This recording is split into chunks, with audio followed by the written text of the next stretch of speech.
Hello, everyone. Welcome to the Mango Publishing Heart Wisdom panel. I'm Sherry Reichert-Ballou, author of Say It Now, 33 Creative Ways to Say I Love You to the most important people in your life. And I'm so excited today that we have Bari Koral. I hope I'm saying your last name right. Is that right? Oh, yes, Koral. I always have to tell everybody how to say every part of my name. Yeah, Bari Koral. Yeah. Bari Koral. I'm glad. I want to get it right. And Allen Klein. Welcome back, Allen. And it's a really important conversation today. As Father's Day is approaching, I've just been thinking a lot, as I know many of us have, about the role of children in our lives, both how children fuel us and nourish us in so many ways, and vice versa. And we have Bari and Allen are just two amazing authors. Bri will be posting the links to their books in the chat, and we'll also have it under the replay. But I'm so excited to have this conversation. So let's start. Bari, how about we'll start with you. Will you please just hold up your book and let us know just what your work is about, how you got started, anything top of mind for you right now? Sure, I'll try to be as brief as possible about this, but this is Rocket Ship Yoga. This is my first book, and it's a yoga book for children, and it's an adventure. It's just a lot of the same yoga poses that we see in our class, but in a outer space, set in outer space. And I always say that I was actually going through a really rough time when I wrote this book. My sister was super sick, and I was practicing the little outer space adventure, and I was doing a lot of yoga. And it works. I mean, just as an adult, I'm, breathing in the poses. I mean, it's child's pose, it's snake pose, it's, downward dog, it's yoga. It's just set in outer space. And sometimes yoga is true story, boring for me, boring, it's really hard to get on the mat. It's hard to get motivated. And so this is a really fun way to do it, but I really believe in yoga, and I really believe in mindfulness because I was a songwriter trying to narrow the gap between myself and Carole King, which was very hard to do. And it was very hard, and I got very frustrated, and I got very, and I started to get anxiety and panic. I think this sense of unsafety started to seep in, ooh, maybe I won't be able to take care of myself. Well, maybe I won't be able to provide for myself, whatever it was. And I wound up with a panic disorder for 7 years in my 20s. And at the time, wasn't everyone, there was a yoga studio on every corner. I mean, no, and no one even had the vocabulary, the way that we sort of do now about mental health. Nobody, I remember my mom was like, I was talking to my hairdresser and it sounds like that maybe you might have some, you could be a little anxious. Nobody had any, and I went to a medical doctor, and he gave me, some kind of, narcotic, what he's like, it sounds like you have panic attacks. And he gave me some kind of narcotic that was, expired without a prescription. I mean, there was just nothing. And I really suffered. And eventually when I got myself out, it's the wise self, the wise self showed up, eventually, there's this little pilot light of this kid trying to survive, her fight or flight. And eventually when I got out, cognitive behavioral therapy and yoga and mindfulness. And that's really what pulled me out. And I don't want kids to suffer. I always want to go back to the little girl who was suffering. And I want to go back to the 3 and 4 and 5-year-old, nobody taught us any of this stuff. Nobody taught me about my nervousness. We were studying Moby Dick, that's nice, or the Aztecs, but hey, what about using your exhale to get you out of panic attacks? What about, why don't you learn something about your sympathetic nervous system, So that's really what I do. And I've made it really fun because I'm a songwriter and I'm an entertainer, and that's sort of the idea, it can't be boring. Boring isn't fun. So entertaining, but effective. It's yoga, it's mindfulness. Bari, I just love everything that you're up to. And I have to tell you a secret. When I was reading your book, I actually got down on the floor and started doing some yoga. It's inspiring. It's almost impossible not to feel like I want to do this. And I can't help but think, with so much stress that a lot of adults are feeling over these last few years, that passes down to children. And I'm sure, I know this, that the work you're doing, so essential, so powerful. Yeah, there's the mirror neuron thing going on, like with the kids and the parents, and the kids picking up on the parents' stress, and just sort of this like whole loop, and the kids seeing their parents not feeling safe, and then they're not feeling safe, and on in a big loop. So this yoga mindfulness makes us feel safe. It brings on our parasympathetic nervous system. I mean, it's science, that's I can handle this. I can handle this. You have the side of your brain that is like, I can't handle this. And then you get to the side of your brain that is, I can handle this. And I also think that if I had to say one word about stress and anxiety and panic, and I think the word is confidence. I think it's like, I can handle the feelings that I'm having, and I know for me and for many, yoga has helped us be able to handle those feelings with our nervous system coming and being like, okay, okay, okay, okay, we got this.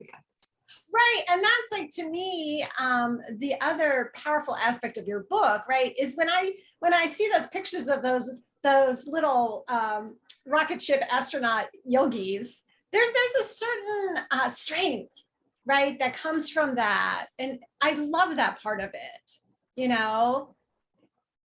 There is a strength, and yoga is a superpower. It is, it's, you're giving a child and an adult the tools to calm themselves down. I mean, come on, people, no side effects, no prescription. I mean, sometimes you need those things, I guess, but I mean, like, come on, what a gift. And we all need that. And I always say, we're educating children for a world we have no idea what will look like in 20 years. The internet didn't exist when I was a kid, right? Or whatever. We can't even imagine. They could be going to the moon, but they have these ancient nervous systems. They are gonna have to know how to calm themselves down. I love that, Mary. Thank you so much. Great introduction. And before we turn it over to Alan for his introduction, let me say hi to Brenda and Krishna and Shelby, who joined us. Hello, hello. Hello. So, Alan, hello. Hi. Welcome back. Thank you. Great to be here. So I've written a zillion books, and it would probably take the rest of this hour to mention them all. So I'm only going to hold up my latest one, and I'm holding it upside down because what would a kid do? We're talking about children today. What they would probably say, this is my book, and then they'd go, oh, no, this is my book. So it's the awe factor. And, the thing about talking about children today in awe is they see wonder, they see awe all around them, all the time. And so I always try to have that kind of mindset. Previously, I've told the audience that I used to design the scenery for Captain Kangaroo for 10 years. So I think that's where I developed that like childlike mindset. And Barry is so right that fun, my thing is, if it's not fun, why am I doing it? If I'm not enjoying this, if I'm not, getting nurtured, doesn't nurture me, why do it? So, we talked about writing books before we got on the air. And one of my things was because I feel it could help people. And so if I come across something that has really helped me, I want to write about it because I want to share it with other people. And that's why I wrote The Awe Factor, because I start noticing that there were things in my life that I start noticing that brought me such joy and such happiness. And so I was looking into why was that? Why do I look at, like right now, I look at my gladiolas that I planted in the garden, just the fact that they look like this dried up little, object when I put them in the ground, and now suddenly they're all green, and some of them are actually opening and color is coming out. And so just that is like an awe magical moment for me, because I planted maybe 50 of them. I don't know which colors are which. And now I notice, okay, now one is orange and one is yellow. Now, and I thought, what if I did a little game and bet on which ones are going to be which colors before they open? So like, but I think that's like a child would think, like, we'll make this a game. We'll make, so we can make life a game. We can look at stuff and we could be amazed by it, just like a child. And so, Albert Einstein. Oh, yeah, go ahead. I Go was ahead. just going to say, that quote from Albert Einstein, there are two types of people in the world, those that view nothing as a miracle and those that view everything as a miracle. Right.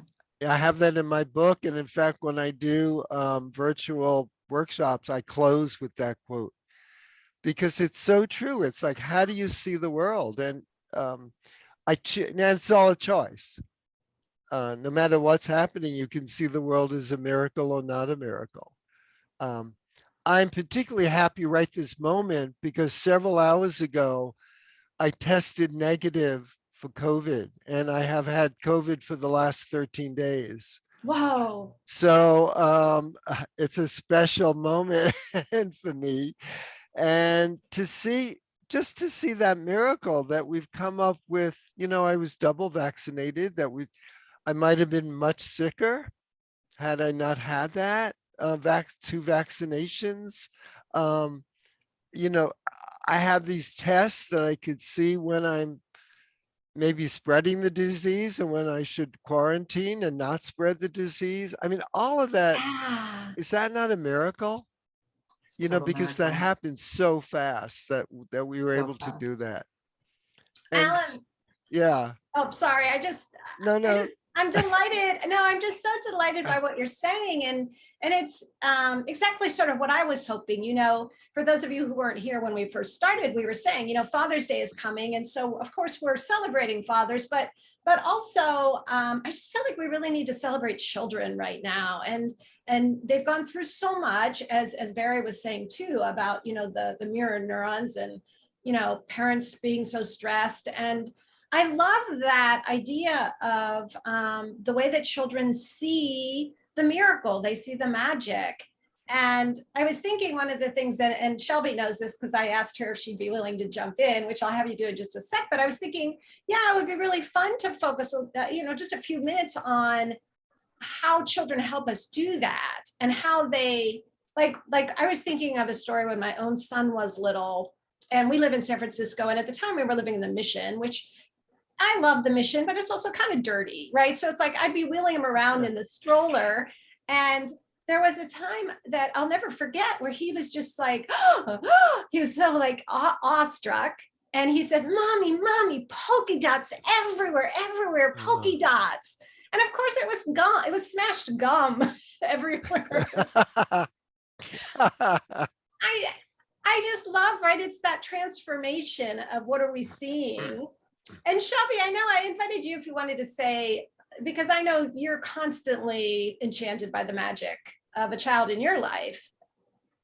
Yes, my sweet little niece who I will look for any opportunity to talk about. And so when Sherry asked if I would talk about her, I was like, yeah, I was already gonna just butt my way into the conversation anyway, talk about her.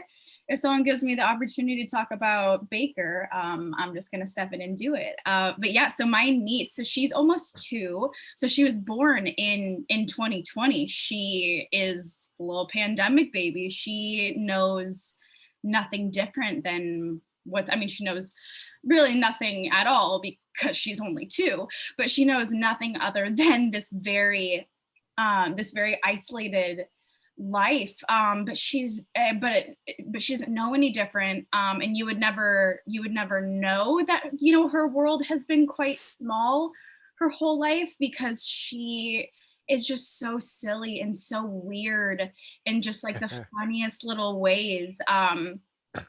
Like she has like her what would you like an emotional, she has like an emotional support like bowl. Like she has this one bowl that she carries around the house. It's like one of her little plastic snack bowls, and it's basically become, like how other kids have like a baby doll or a stuffed animal. She has like this one plastic yellow bowl that she carries around everywhere. And so she's so weird in just like the most beautiful way.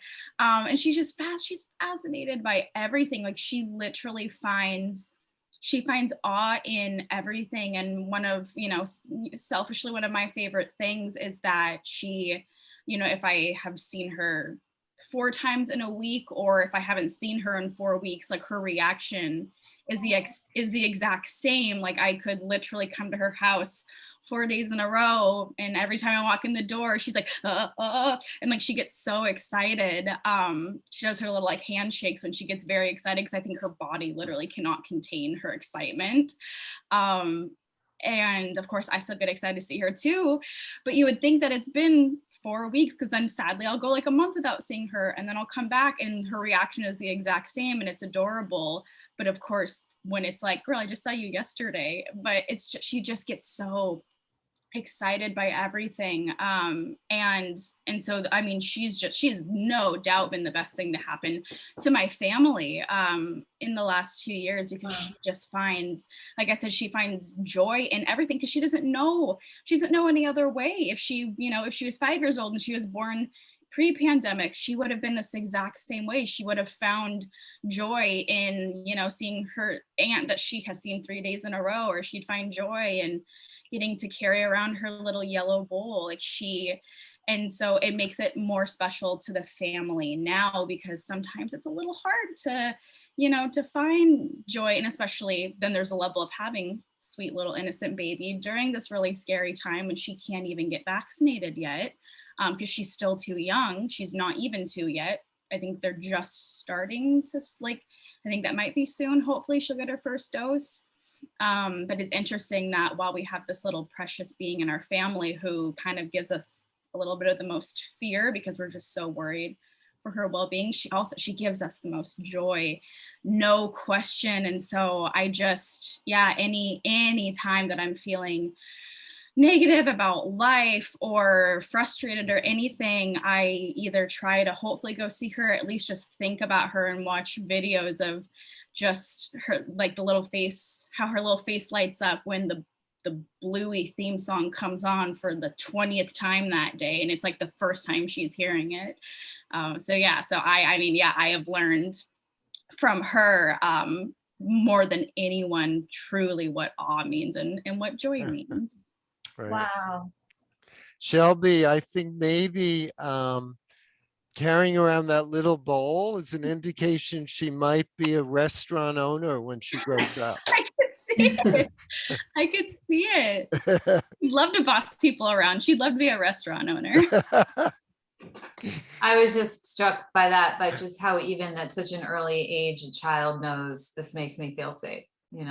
This is what I can do for myself to feel safe. And it's very intuitive, and it starts really early, and also reminds me that I like you, I was like an aunt with a car seat. I mean, I was totally obsessed with my niece. Like there was nothing I wouldn't do for her. But before I got into childhood development and stuff, I had no idea we were having such a great time together all the time. But I used to visit her at her daycare, and I would tour a lot. So I would visit her. She's 3, 4, 5, and she actually was deaf. And I would say, Michaela, Aunt Bari airplane, because I was about to go traveling for many, many months, Aunt Bari airplane, like me say bye, Aunt Bari airplane. And it wasn't until, and this would go on, and then I would go out for a while, and then I would come back. And it wasn't until the daycare, this was again before I started working for kids, called my sister and said, I don't think your sister should visit anymore, because Michaela gets really upset after she leaves. And I didn't even understand what I was doing. I didn't understand that I was showing up in the middle of her daycare because I wanted to say goodbye, and trying to explain to her and convey to her that her beloved aunt, who again is like a Shelby aunt, I mean, I was with her all the time, is going on an airplane for months. And she would say, Aunt Bobby, no airplane, and it was heartbreaking. And ultimately it's what led me to start working for kids. But to me, my biggest takeaway was how unconscious I was. And it wasn't until I started literally working in a preschool that I was like, holy mackerel. I was showing up and blowing up that whole kid's world without knowing it. And I wonder how, without me having a little training or, you know, and all the training I have, like, well, we probably blow up kids' worlds all the time without really realizing it, you know? So yeah, I mean, it's good to have some awareness. I mean, and I loved her to death, but I had no idea what I was doing. Barry, that is so important what you're saying, and thank you. Can you say a little bit more? Because I suspect you do have a couple tips, like, right, we are talking about how do we nurture children? How do we make them feel safe, especially in rocky times? When you said like sometimes maybe we don't even know we're blowing up the world, do you have a sense of how could we become more aware? You know, I think that one little clue is, so for example, I have panic attacks. I still have panic attacks. One of the biggest places I still have panic attacks is on the highway. And I am now just starting after a gazillion years to like get back on the highway and to go on the thruway. And I'm working on this. And sometimes I drive my daughter. And I've said to my therapist, like, should I be in the car with her when I'm going through this? And she's like, not if you need her to take care of you. Only if you can say, this is what's happening to me. I am doing this. This is how I am taking care of myself. And you can watch me do this. This is a struggle, but I don't need you to take care of me, you know? And I think that's a little clue, because I think on some level, when I was descending and saying goodbye to her, you know what I mean? That was, you know what I mean? I don't think I was saying I'm taking care of myself right now. You know what I mean? I think I was like, I'm going to miss you. And I don't always like traveling and I need, you know what I mean? It's like, right. So I think that as adults, things happen, death happens, pandemics happen. We cannot keep our kids safe as we want. We can't show them that the world is completely a safe place. I think about our ancestors all the time with war. How do you explain your children war? What we can do is we can model resilience. We can talk about the things that scare us, yes, and we can orientate them to the safety, the relative safety of this moment. So it's the other thing that we can do. And of course, yoga mindfulness does that, but that's that. Yes, I'm afraid of those things. Yes, that is scary. Yes. And you have to voice it. You have to affirm it. It's really important. You cannot deny it. You know, the amygdala, like that part of your protector, it needs to be validated. Yes, yes, yes, yes. Scary, scary, scary. And here we are, you know what I mean? Like orientating yourself back to the trees and to the room and to the taste of your food. And, you know, I am relatively safe right now. So I think those are a few ways to maybe. Yeah. And Alan, I was just about to say, it makes me think of you. Yeah, well, I want to kind of dovetail on that, because when my wife died, when my daughter was 10, and my daughter came over to me one day and said, Dad, are you going to die? I don't want you to die. And Barry, you're right. I had to be totally honest with her. I said, Sarah, I can't promise you that. I will try not to, but you know, there are other things that could happen. And I will be here as long as I can and love you as much as I can. And we'll be together as long as we can. So yeah, I had to be honest. But then I think maybe she was also, in a way, and you bring this up too, taking care of me, because I would be on the road a lot. And this was just so fabulous. She would put little notes in my luggage, in other places, my carry-on bag. So I would like open my underwear and there would be a little, you know, hope you're having a great day, Dad. Aww. I love you, you know. Or I'd come home and I'd open the refrigerator to get something to eat and there would be another little love note.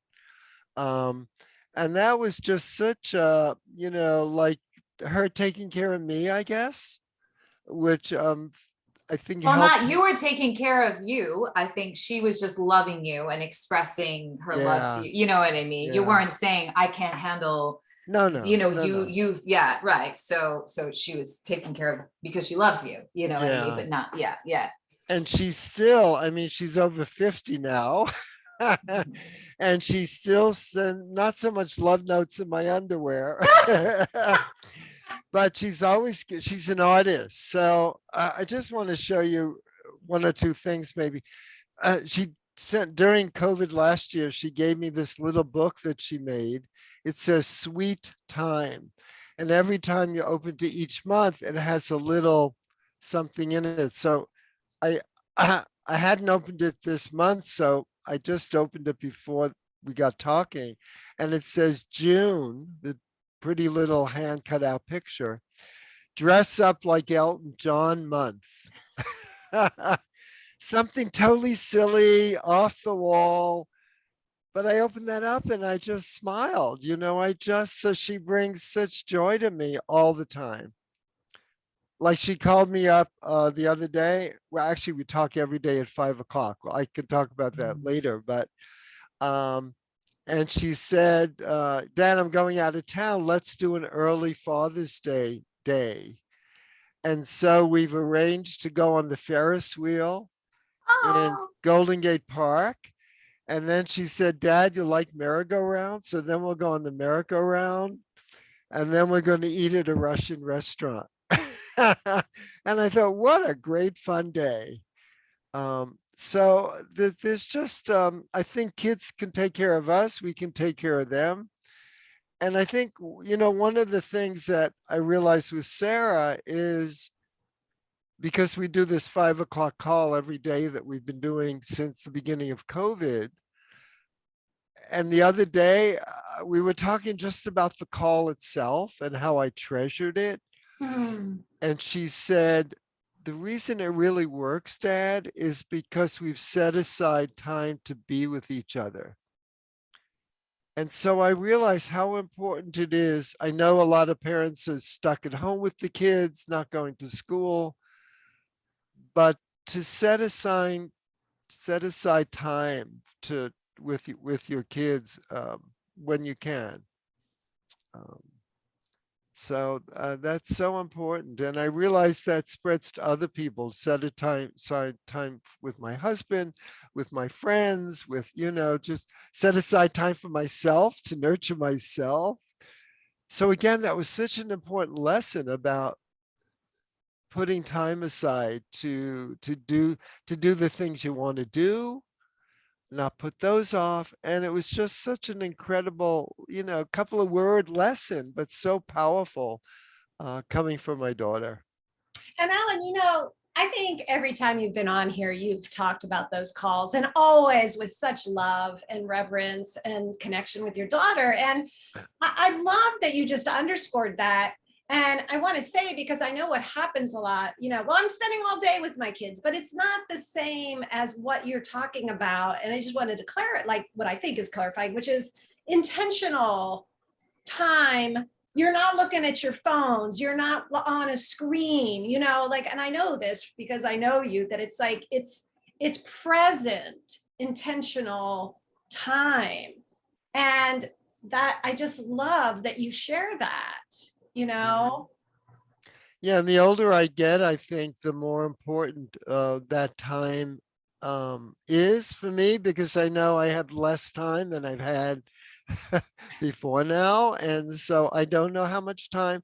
Just having COVID these past 2 weeks is another. I was in the hospital for 5 hours, and that was kind of scary. And it just all those things just make me realize that all our moments are precious, and to use them as we want and not let them go by just because the phone rings, I've got to answer it. You don't.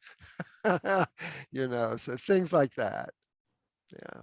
I'd love to take a moment, Brenda, if you don't mind, to hop in and if you would like, because I know you care a lot about the children of the world. You're always talking about the youth, and I know that a lot of your heart goes out to that. And whether you want to talk about either of these two amazing authors and how you found them, or your own feelings about the children and how we can nurture them, I'd love to hear.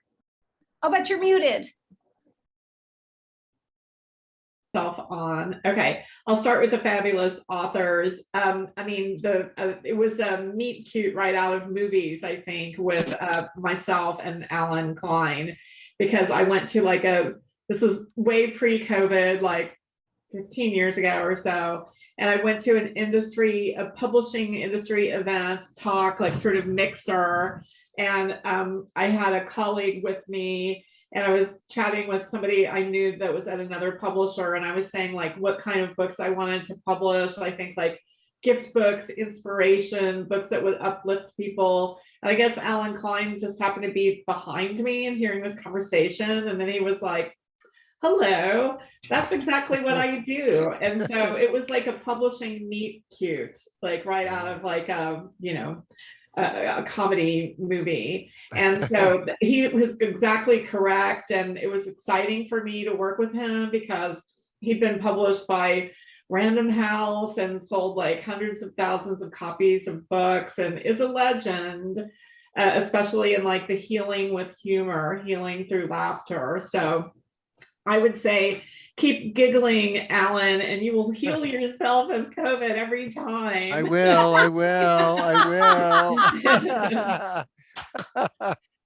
And Bari was actually one of the occasions where I go in search of an author, because like I remembered when my early days at HarperCollins that there had been like a book, two books about meditating for children. And we only did adult books at that division, but we thought we would try like 2 books for children, and they sold spectacularly well. And so in the back of my mind, I was like, you need to do books on mindfulness for children and meditating with children. And so I was stumbling around, like looking at YouTubers and influencers, as they're called.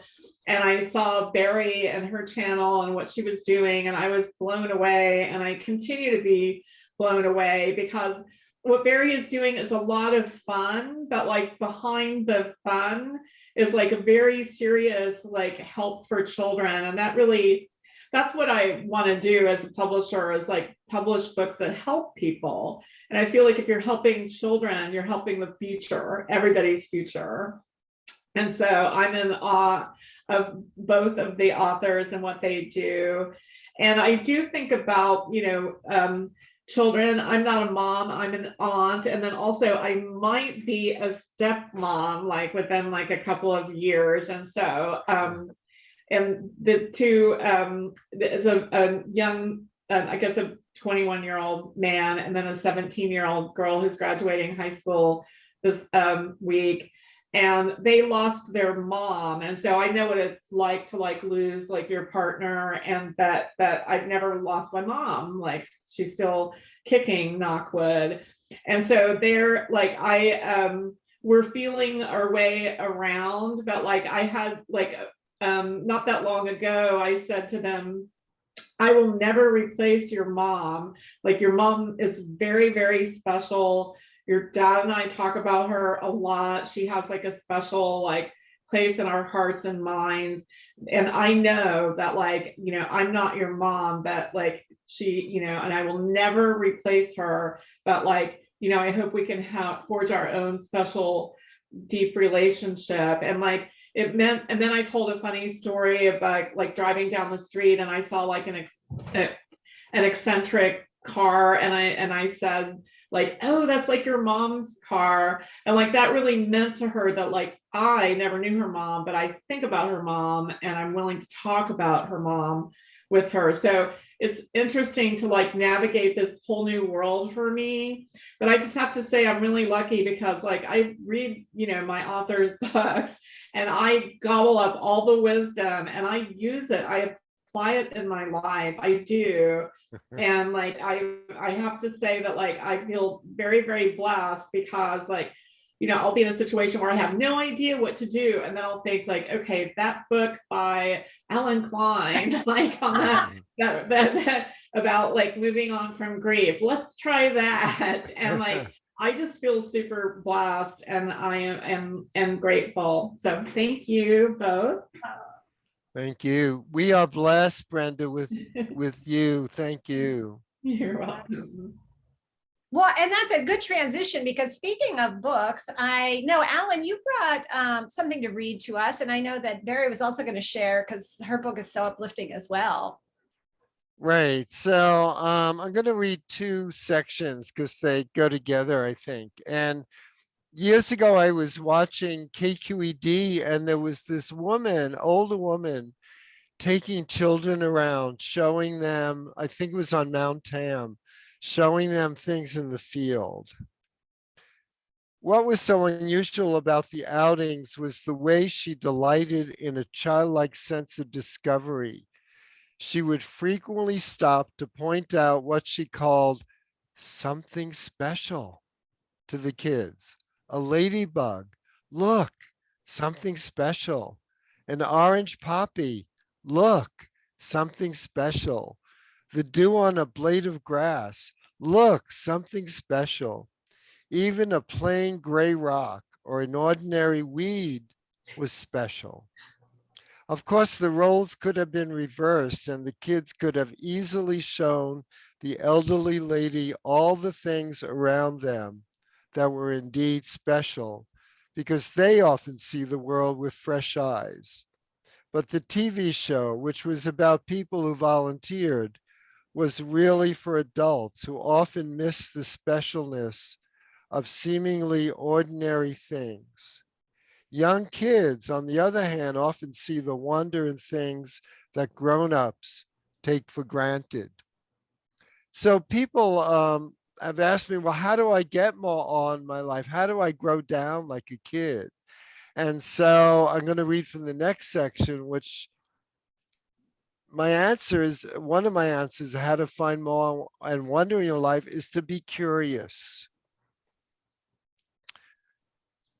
Several years ago, as I lunched at a restaurant that had an outdoor eating area, I witnessed firsthand a child's unashamed response to the world around him.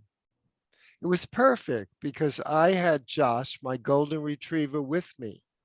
I tied Josh up to a bench on the other side of the low potted hedge barrier that separated the diners from the street.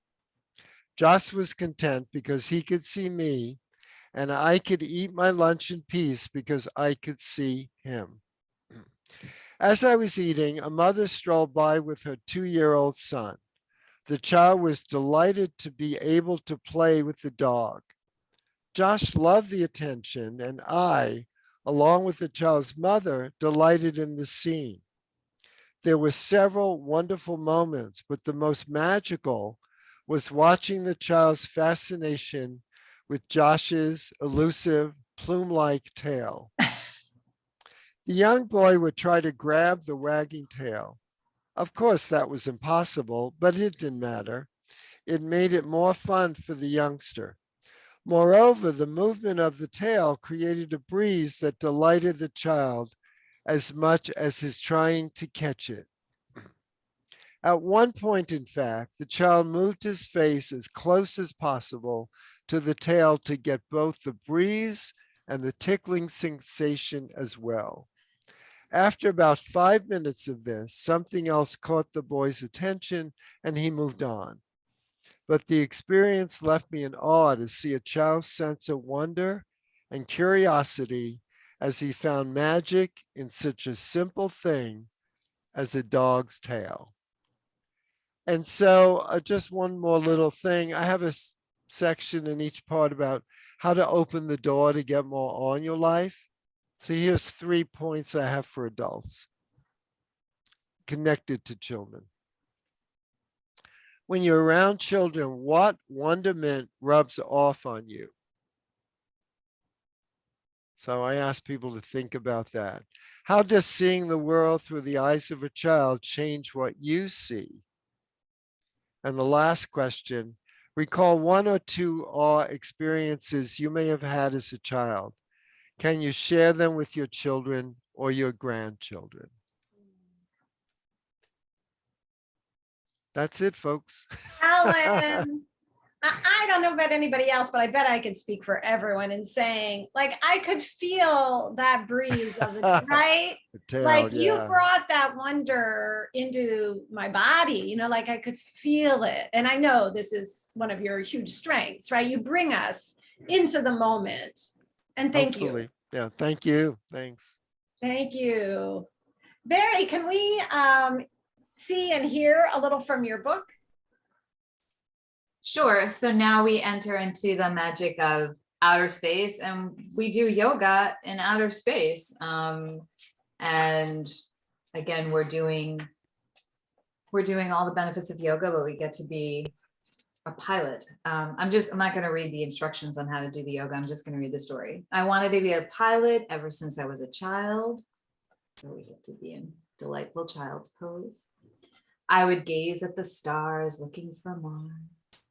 The sky and snake pose. Back bending, very good for your central nervous system. I could fly a big rocket and go far into orbit. Now we're in plank pose. And much more fun to be in plank pose, by the way, when you're flying a rocket than when you're in plank pose. I mean, come on. That's how you hang in plank pose for a while when you're flying a rocket. Because otherwise you're just like, when is this over? When is this over? When is this over? Right? But when you're in a rocket, hey, how long can you be there? Blast into space and see what awaits.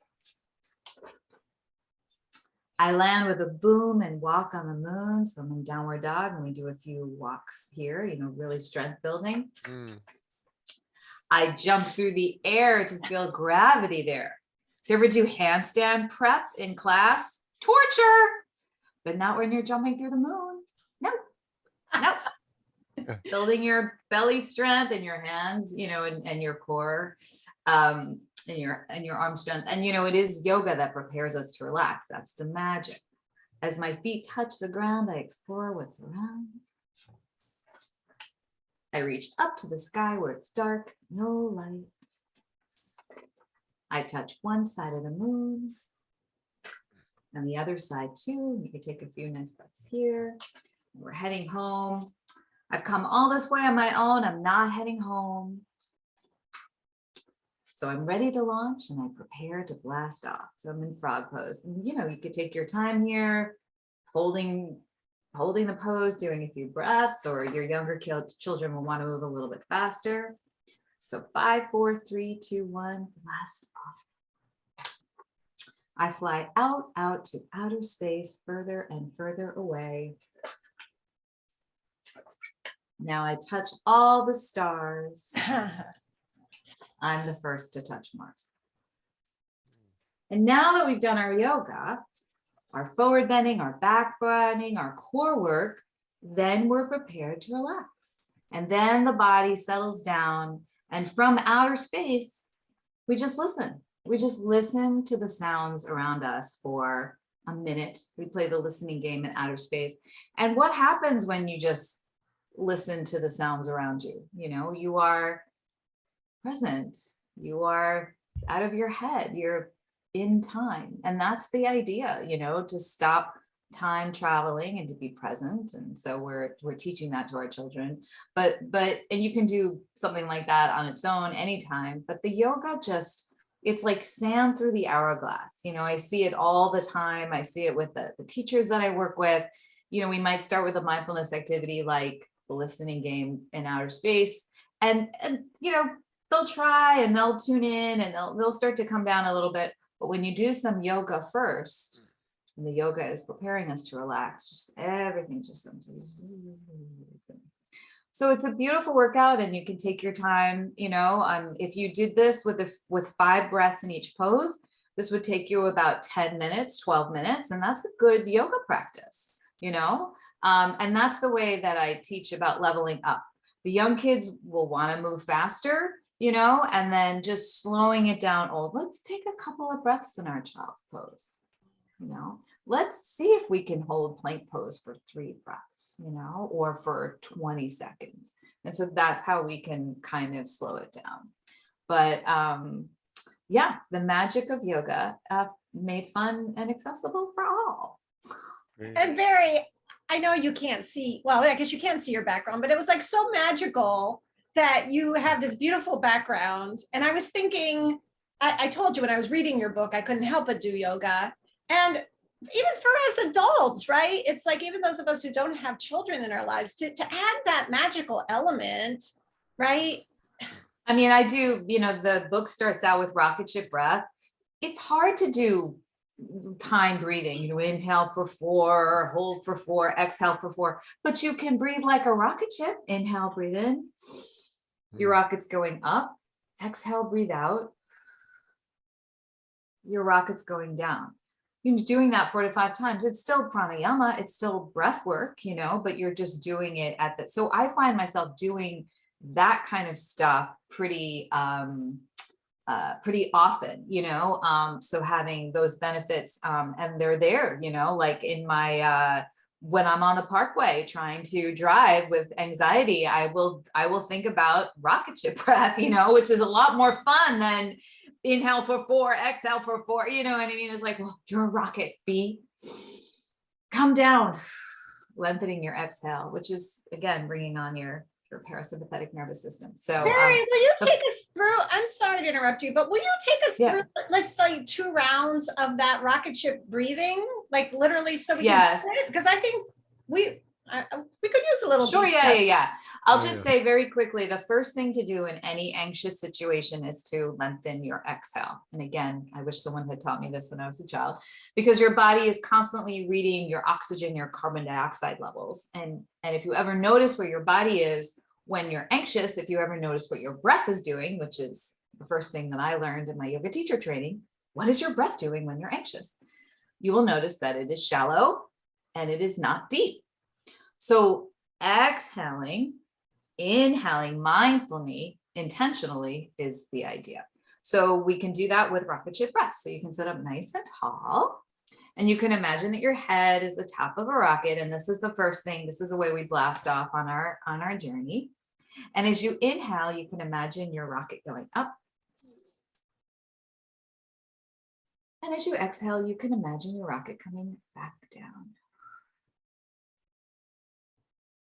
Sometimes we use our hands going up and down, not necessary. Inhale, the rocket goes up. Exhale, the rocket comes down. A couple more times. Inhale, the rocket goes up. Exhale, the rocket comes down. One more time. Inhale, the rocket goes up. And exhale, the rocket comes back down.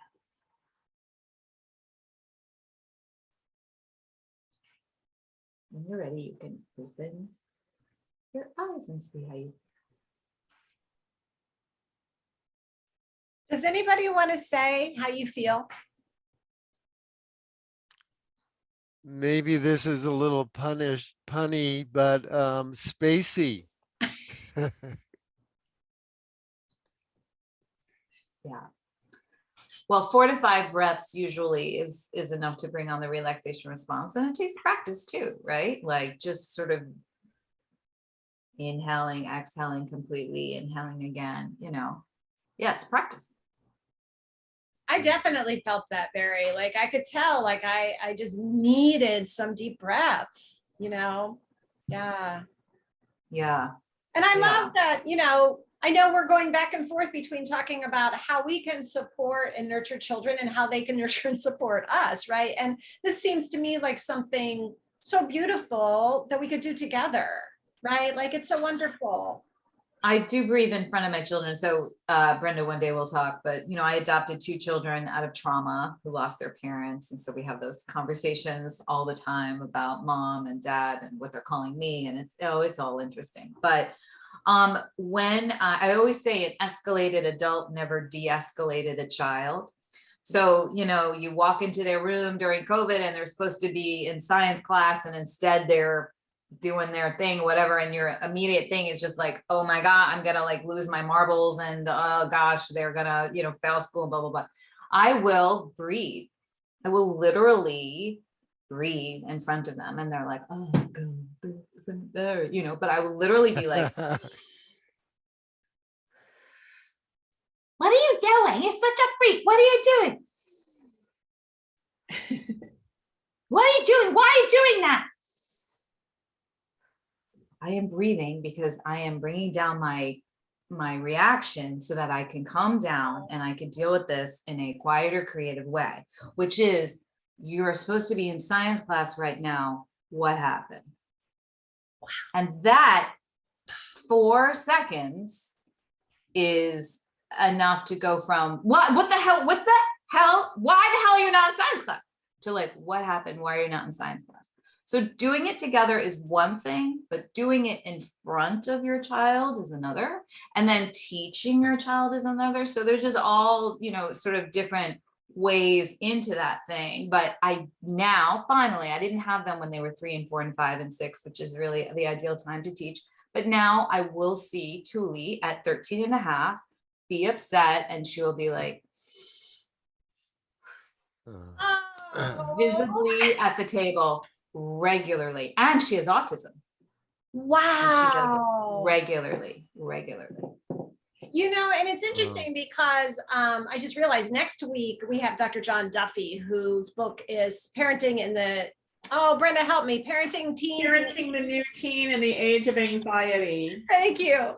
Right? That's a good one. And so this is perfect, right? These two are perfect together because of all of the anxiety that our children and teens and young people are experiencing. They have to learn about their nervous system, and they have to learn how, it's just a feeling, you know what I mean? There are other feelings too. And breath is one of the ways to control feelings. I mean, it's extraordinary. It really works. I mean, every time I'm like, what is this going to do? It's even to this day, I don't believe that it's going to be helpful. And then I do it and it's like, geez, I mean, it's science. Well, and interestingly, I'm going to turn to you again, Allen, right? Like 2 things that I would say in my life 100% of the time work: breath and humor. Mm-hmm. Right? Yeah, and interesting too is, laughter is deep breathing, right? Because you're taking a lot of air in your lungs, you're expelling the stale air, and you're oxygenating your blood. It has a very, there's a whole thing about laughter yoga now, where you just laugh for, no reason.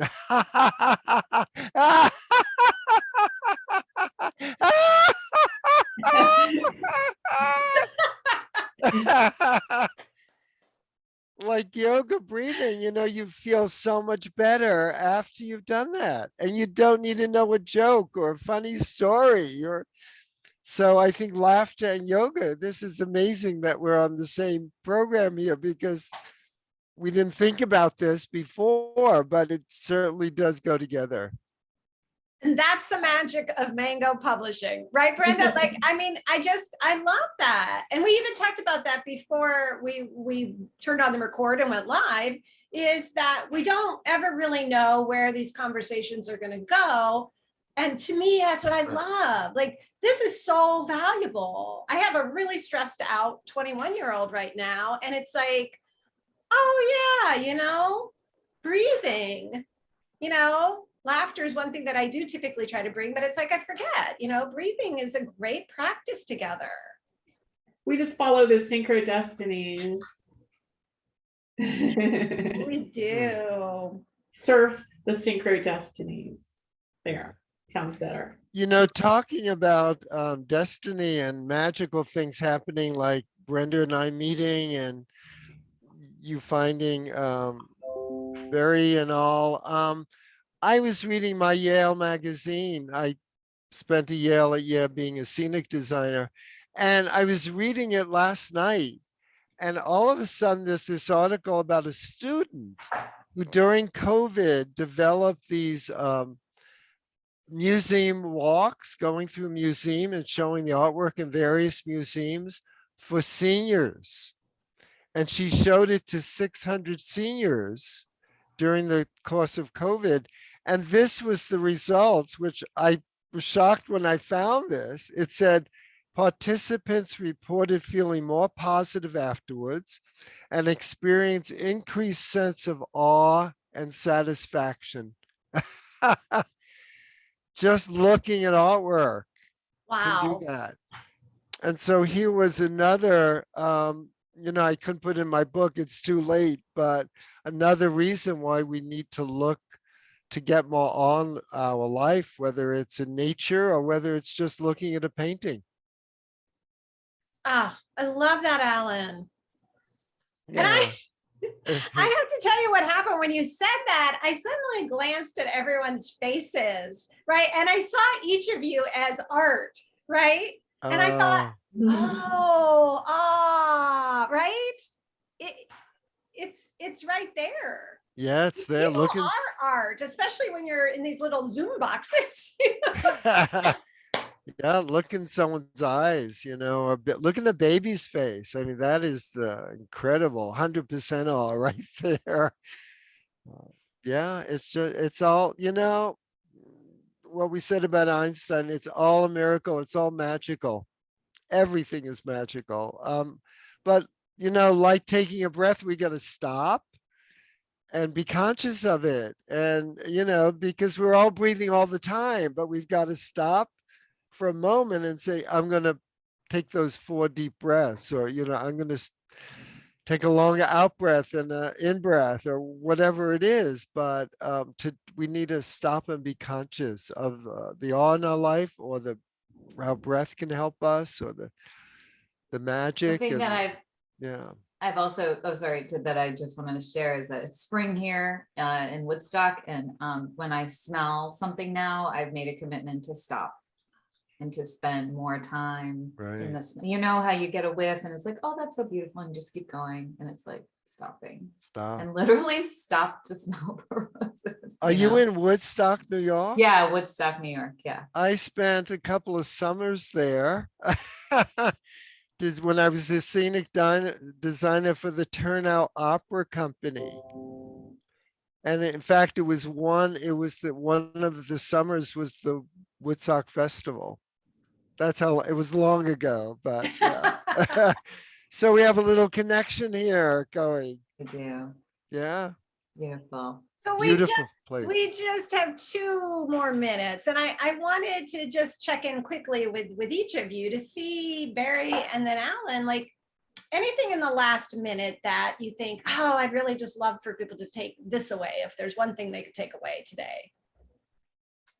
I think they'll be taking a few things away, hopefully. And, I think ending how we started, like that it is, I don't know, sometimes I think about what an awakened person is, like someone who could be present ideally and see it all as a miracle. Even the curiosity, my therapist is constantly saying, even the things that my daughters are going through, looking at them with curiosity. Interesting. Attitude is here today. I want to meet Attitude. I'm curious about, don't call her Attitude. Well, I'm just, curious to me. This is like part of our life now. Attitude's here, I got these 2 teenagers, and I just want to know, what is it about, and that curiosity is so interesting. Well, I don't know. I feel like I have less time for myself. So you feel like you're sort of at the bottom of the jar and you don't have many resources, and then you're not you're having a hard time like just being relaxed, and so you're short-tempered. Yeah, that happens to all of us, right? That happens to all of us, right? Filling up our own well. How can we fill up your well? And you're getting to the root of the issue with curiosity. And I've been really interesting parenting from that point of view. Curious. Oh, who's the one who doesn't want to swim anymore? Let's meet that one. Yeah, you know that one. She's just self-conscious. Well, I'm just curious because, let's meet her. Oh, Bari, thank you. I love that. I love that, leaving us with that, following the curiosity. And how about you, Alan? Last words. I think it's interesting that I, read about curiosity and that you bring it up in therapy. A therapist is telling you that. So, and for me, it's I forget to breathe sometimes. Just to stop and to remember the breath, and that not only that it could relax me and help me stay centered, but that I am connected to everyone here, everyone in the world, with my breath, there is that connection. And so these have always been wonderful sessions for me. And today has been especially wonderful because now that I've tested negative, I feel alive again and somehow, and I can keep breathing. Oh, Alan. Oh, thank you, Alan and Bari. This has been absolutely marvelous. I loved this conversation. Thank you both for everything that you brought, your presence and all these practices. And thank you to everyone from Mango and to anyone who's watching now or will be watching the replay. We're here every Wednesday. It's always amazing. Next week, we're going to be talking about teen and young adults' mental health. So it's very much connected. Hope to see you again. Thank you all for being here. Thank you, everyone. Thank you. Bye, everyone. Oh, it Bye. really matters to see your faces. Bye. Goodbye. Bye.